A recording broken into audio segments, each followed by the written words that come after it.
শাপলা চত্বরে যারা শহীদ হয়েছেন তাদের প্রতি শ্রদ্ধা জানানোর জন্য এবং তাদের আত্মার প্রতি মাগফিরাত কামনার জন্য আমি আজকে আপনাদের সামনে উপস্থিত হয়েছি। সেই সঙ্গে আমি জুলাই বিপ্লবের শহীদদেরও শ্রদ্ধা ভরে স্মরণ করছি। আমাদের স্মরণে রাখতে হবে যে 2013 সালের সেই শাপলা চত্বর গণহত্যার পর এই প্রথম আমরা আবার মুক্ত বাংলাদেশে, দ্বিতীয় স্বাধীন বাংলাদেশে এরকম একটি মহাসমাবেশ করতে সক্ষম হয়েছি। কাজেই আমাদের এই দীর্ঘ পথ পরিক্রমায় যারা জীবন দিয়ে আমাদের জন্য সহজ করে দিয়ে গেছেন তাদের সকলের প্রতি আমার অসীম শ্রদ্ধা এবং ভালোবাসা, এবং তাদের পরিবারের প্রতি আমি সমবেদনা জ্ঞাপন করছি। আমি একটু অবাক হয়ে যাচ্ছি যে হেফাজতের তরফ থেকে কিংবা ভিকটিমদের তরফ থেকে এখনো 2013 সালের শাপলা গণহত্যার জন্য যে মাস্টার মাইন্ড ছিল সেই দানব ফ্যাসিস্ট শেখ হাসিনার বিরুদ্ধে মামলা দায়ের করা হয় নাই। আপনারা কেন এখনো মামলা দায়ের করেন নাই আমি জানি না।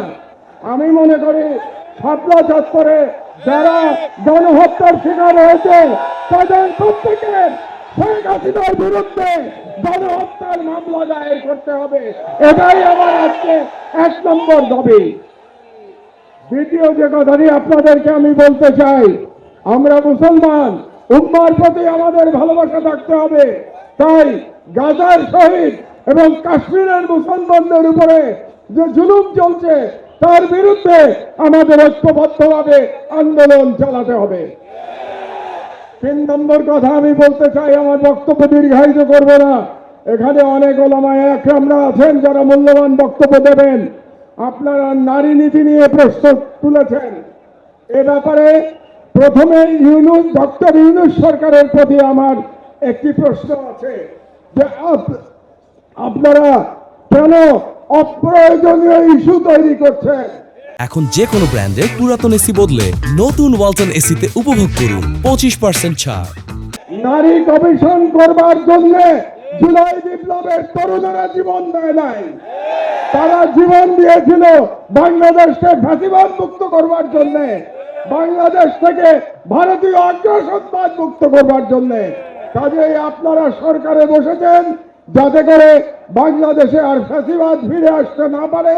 আপনাদের দায়িত্ব শুধুমাত্র সেই সংস্কারগুলি করা যে সংস্কারের মাধ্যমে বাংলাদেশে ফ্যাসিবাদের পুনরুত্থানের পথ আমরা বন্ধ করতে পারবো।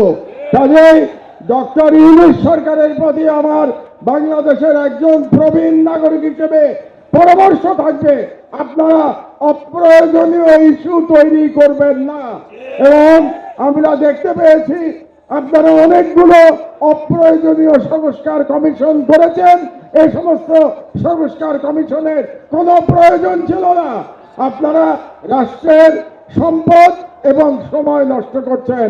আমার অনুরোধ, এই সমস্ত কমিশন আপনারা বাতিল করে দেন। এই সমস্ত কমিশনের কোনো প্রয়োজন নাই।